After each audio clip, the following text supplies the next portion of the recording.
बापूजी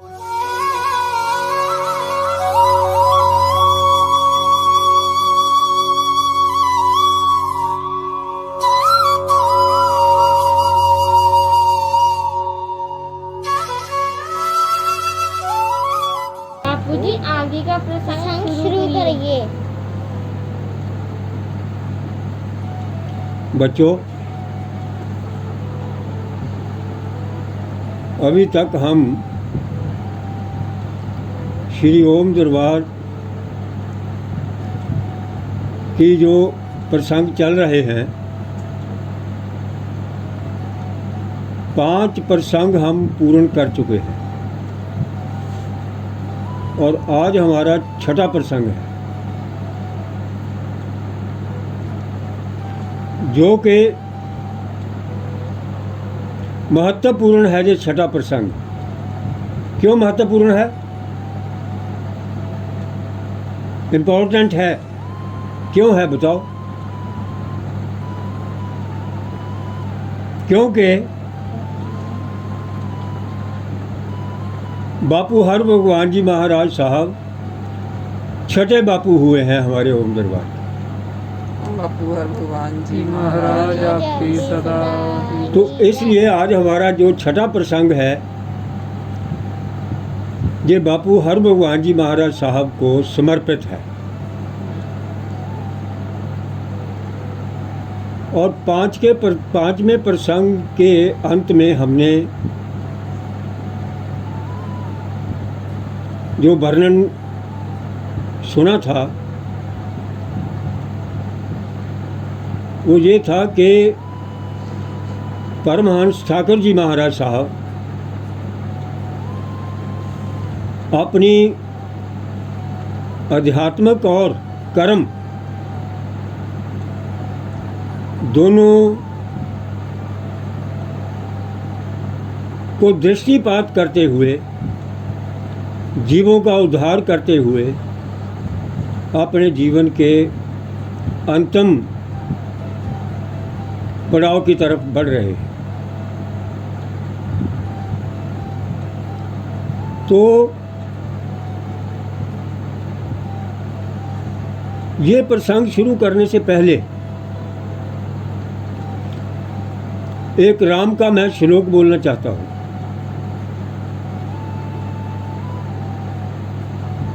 राम रमेति रामेति रमे रामे मनोरमे सहस्त्र नाम तत्तुल्यम राम नाम बरान्य। क्योंकि शुरुआत से ही हमारे जो व्याख्यान है प्रसंग का, ये राम के नाम की महिमा का ही है, स्तुति है। राम रामेति रामेति, शिवजी महाराज पार्वती देवी जी को राम नाम की महिमा का व्याख्यान करते हुए वर्णन कर रहे हैं कि राम रमेति रामेति रमे रामे मनोरमे, कि मैं 24 घंटे पल पल, शिवजी महाराज साहब कह रहे हैं कि राम के नाम में ही विचरण करता रहता हूँ, राम के नाम का ही उच्चारण करता रहता हूँ। तो हे देवी पार्वती, राम का नाम जो है वो मैं ऐसे लेता हूँ जैसे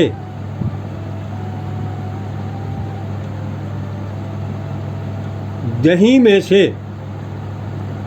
मक्खन निकालने के लिए एक मधानी चलती है तो उसकी जो रस्सी लगी होती है उसको घुमाती है, उसको नेति कहते हैं। क्या कहते हैं? नेति कहते हैं। वो जो ऐसे ऐसे करके आगे पीछे होती है, मधानी को घुमाती है, जिससे दही में से मक्खन निकलता है। जब तक वो मधानी दही में पूर्ण रूप में नहीं घूमती अच्छे तरीके से, तब तक उसमें से मक्खन नहीं निकलता। तो है देवी पार्वती, मैं राम के नाम को अपने मन में अंदर ही अंदर ऐसे लेता रहता हूँ, उच्चारण करता रहता हूँ जैसे लस्सी में से, दही लस्सी में से मक्खन निकालने के लिए, मधानी को घुमाने के लिए एक रस्सी जो होती है नेति, उस मधानी को चलाती है। राम रमेती रामेती रमे रामे मनोर में, उसी में रमा रहता हूँ मैं। सहस्त्र नाम तत्तुल्यम राम नाम बरान्य। बरान्य का मतलब होता है पार्वती। है सुंदर मुख वाली पार्वती, जो राम का एक ही नाम है वो हजारों लाखों करोड़ों नाम के बराबर एक ही नाम है। तो मैं उस नाम का ही उच्चारण करता रहता हूँ। तो इसी तरह से हमारे संत मगनी राम जी, संत पानव देव जी, परमहंस ठाकुर जी महाराज साहब राम के नाम को ही अंदर उच्चारण करते हुए जीवों का उद्धार किया। उन्होंने भटके हुए लोगों का, मानुष का मार्गदर्शन किया, ज्ञान प्रदान किया।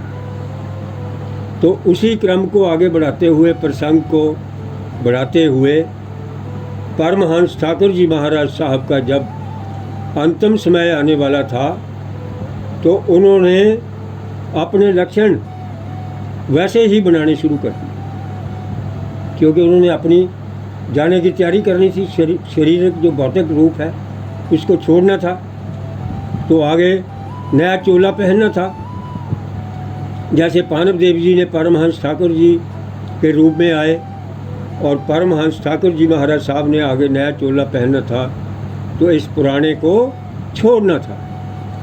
तो उन्होंने अपने जो सत्संगी थे उनके, बाबा भाग सिंह, अरूर सिंह, इनको सबको और सत्संगी थे पहले कहना शुरू कर दिया कि भाई अब मेरा समय आ गया है और मैंने चले जाना है, तो मैं नए रूप में आऊँगा। और जब सादा बली में तालाब की उसारी हो गई, पूर्ण तैयारी हो गई, बिल्कुल तैयार हो गया, अब केवल उसमें पानी आने की कमी थी, तो परमहंस ठाकुर जी महाराज साहब ने भी अपनी जाने की तैयारी आरंभ कर दी। और उस तालाब में पानी कैसे आएगा, किस प्रकार आएगा, उसका व्याख्यान भी उन्होंने पहले ही कर दिया, बता दिया कि मेरा एक परम उत्तम सेवक इस नाम का खूंटा पकड़ा हुआ इस चोले में, इस बाणे में आएगा और वो जहाँ आके अपना खूंटा रखेगा उसका नाम ये होगा,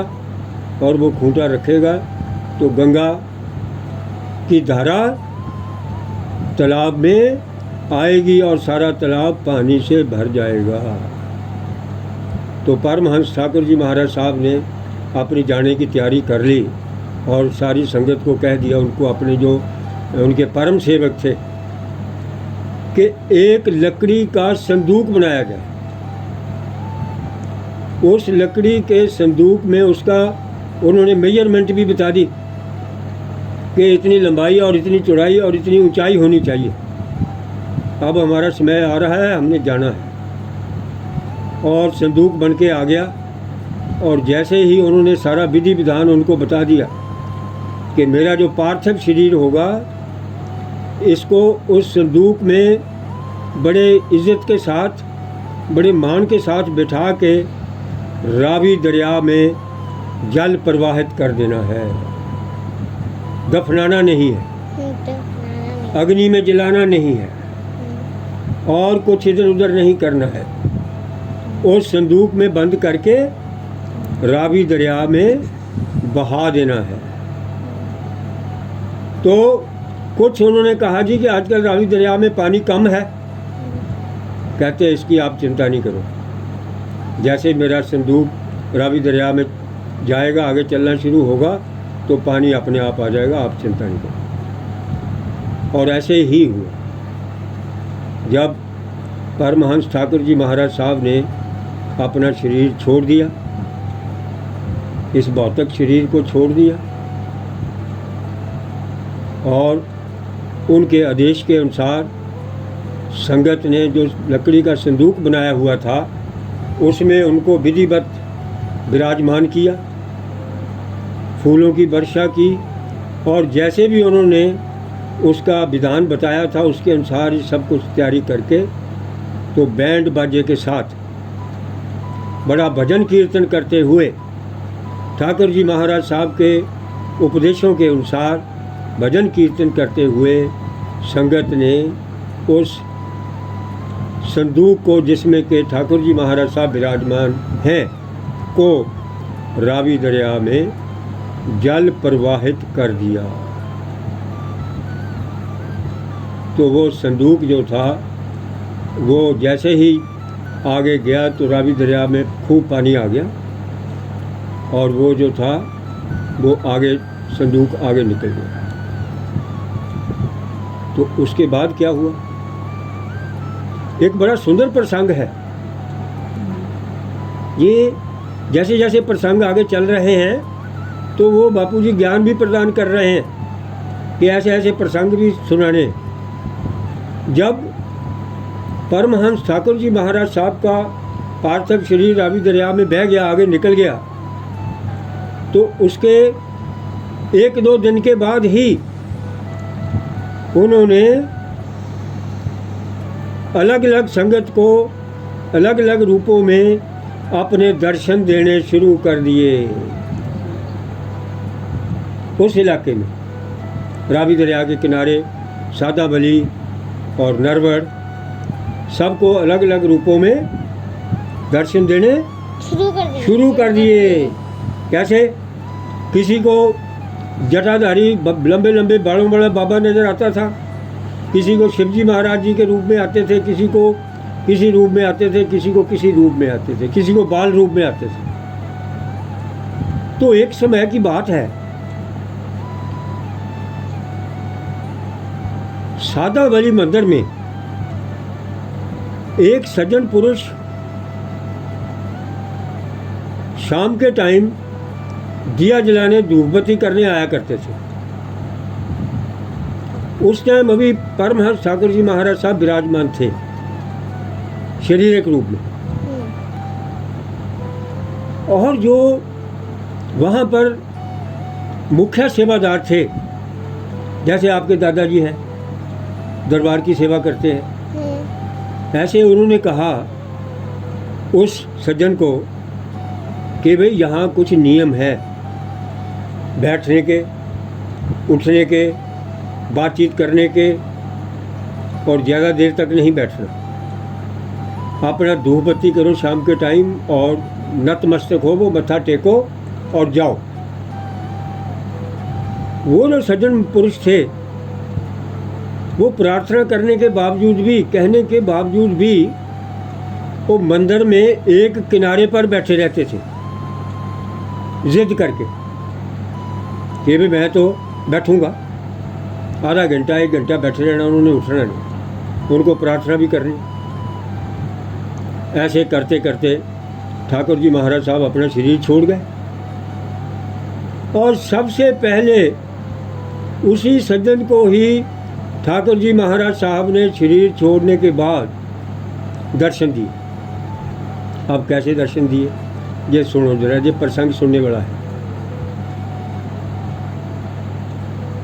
वो शाम के टाइम अपने घर में बैठा हुआ था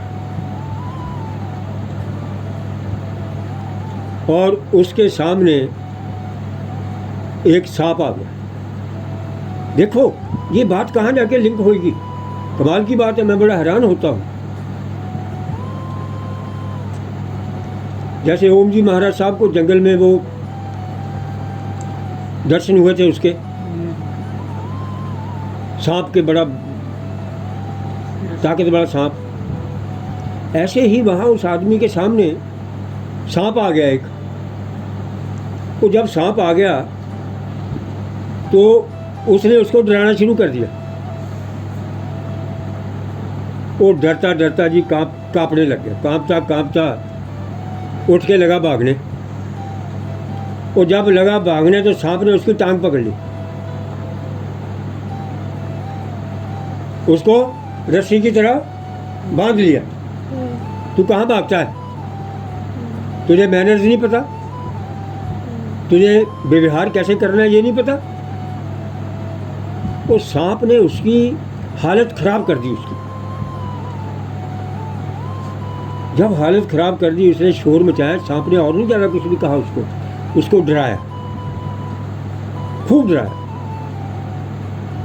और जब वो डर के उसकी हालत खराब हो गई, वो परेशान हो गया, बस उसके बच ही गया, वो प्रार्थना करने लग गया, तो वो जो सांप था वो बच्चा बन गया। क्या बन गया? बच्चा बन गया। वो परमहंस ठाकुर जी बन गए। क्या बन गए? परमहंस ठाकुर जी। ठाकुर जी बन गए, क्योंकि वो ठाकुर जी ही सांप के रूप में आए थे उसको सबक देने कि तुझे अकल नहीं है, दरबार में कैसे बैठना है, दरबार की सेवा कैसे करनी है, दरबार का नियम क्या है, किस समय आना है, किस समय जाना है, संगत के साथ व्यवहार कैसे करना है, तुझे यही नहीं मालूम? और तुझे कहते भी थे, बार बार कहते थे, तू मानता नहीं था, और मैं भी चुप करके देखता रहता था। जब उसकी हालत खराब हो गई तो जो सांप था वो परमहंस ठाकुर जी के रूप में बच्चा बन गया। जब बच्चा बढ़ गया तो फिर उसकी खूब उन्होंने वो लेसन दिया, उसको सबक दिया, शिक्षा दी। उसकी हालत हो गई खराब। जब हालत खराब हो गई, सारा परिवार प्रार्थना लगा करने, ठाकुर जी महाराज साहब की माफ़ कर दो जी, क्षमा कर दो, गलती हो गई है और आगे से हम ऐसे नहीं होगा, आपके दरबार में जाएंगे तो विधि पूर्वक जाएंगे और सारे नियमों का पालन करेंगे, झूठ नहीं बोलेंगे, जो भी आप कहेंगे उसके अनुसार ही चलेंगे, हम गलत कार्य नहीं करेंगे। तो तब जाके ठाकुर जी महाराज साहब दोबारा सांप रूप बन के चले गए बाहर चले गए, चुपचाप चले गए। तो ये एक ठाकुर जी महाराज साहब की ताकत का, शक्ति का एक बहुत सुंदर प्रसंग है। और ये उस शरीर छोड़ने के बाद क्या मतलब इसका, कि जो शक्ति होती है वो शरीर छोड़ने के बाद भी कहीं जाती नहीं है।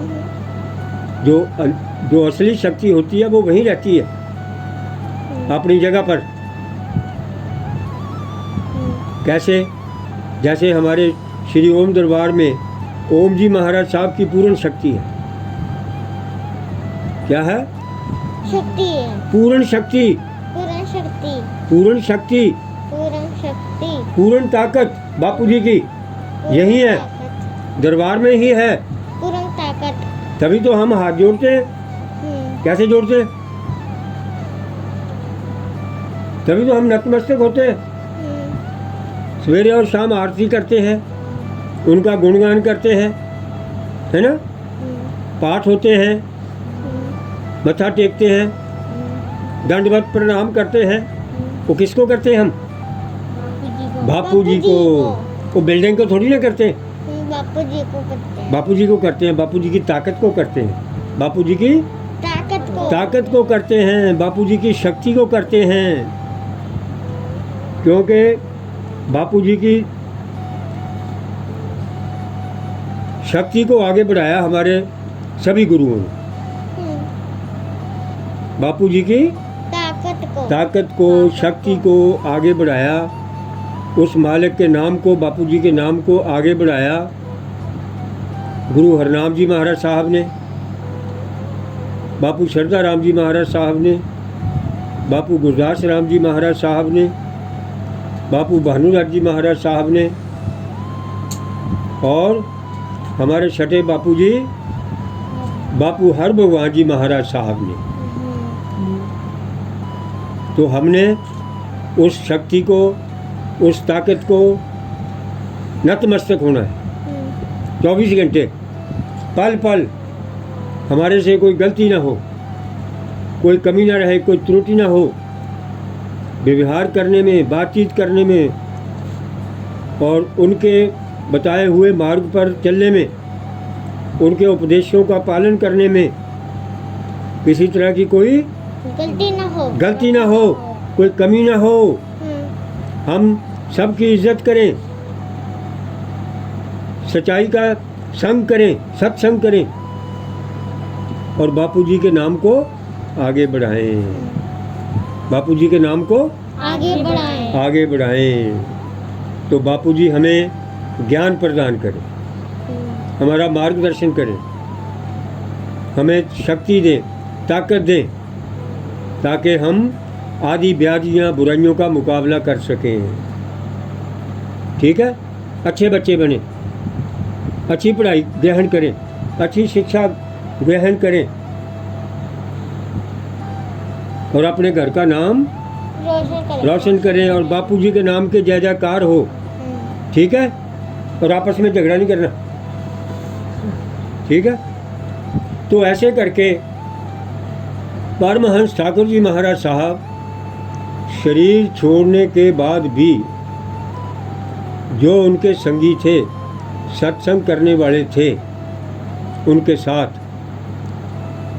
उनको अलग अलग रूपों में दर्शन देते रहे। तो इस तरह से किसी को भी महसूस नहीं होता था कि बापूजी परमहंस ठाकुर जी महाराज साहब हमें छोड़ के चले गए हैं। तो ऐसे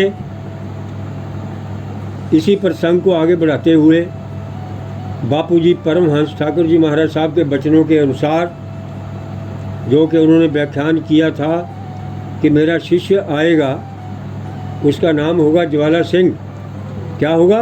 ज्वाला सिंह। और उसने इस तरह की ड्रेस पहन रखी होगी, कच्छा पहन रखा होगा, बनियान, बाल लंबे होंगे, पगड़ी होगी और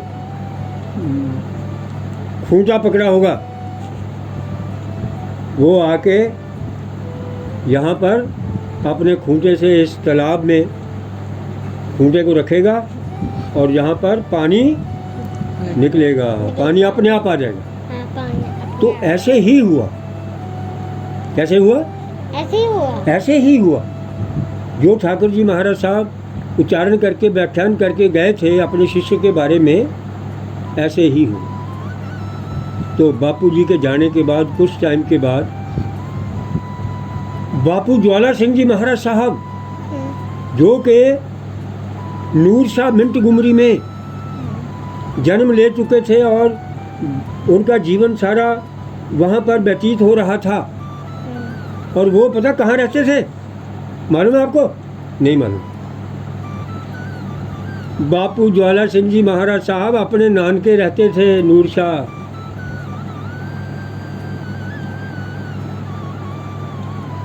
नूरशाह उनके नानके थे। हाँ, तो परमहंस बापू ठाकुर जी महाराज साहब के एक संगी हुए हैं मान सिंह। कौन हुए? मान सिंह। पुराने टाइम में मान सिंह हुए हैं। तो बापू ज्वाला सिंह जी महाराज साहब मान सिंह के पोता हुए हैं, पोता थे। मान सिंह के पोता। देखो कहाँ से कहाँ जाके कड़ी निकलती है। तो वो भी बहुत, मान सिंह भी बहुत उच्च कोटि के तपस्वी थे, भजन कीर्तन किया करते थे। उनके संस्कार भी पीछे से ऐसे ही चले हुए थे। तो उनके संस्कारों को फलीभूत करने के लिए प्रैक्टिकल रूप में बापू ज्वाला सिंह जी ने उस क्रिया को आगे बढ़ाया। और आज ये हम प्रसंग यहीं पर समाप्त करते हैं। ये आज हमारा छठा प्रसंग था और आगे ये जारी रहेगा और इसको हम आगे बढ़ाएंगे। बापू ज्वाला सिंह जी का प्रसंग उनके कौतक, उनकी ताकत, उनकी शक्ति के प्रसंग अभी काफ़ी हैं। ये आज तो शुरुआत ही है, तो हम इसी प्रसंग को आगे बढ़ाएंगे। ठीक है। ओम बापू नंदाचार्य वाले महाराज जी आपकी सदा ही जय। बापू हर भगवान जी महाराज आपकी सदा ही जय।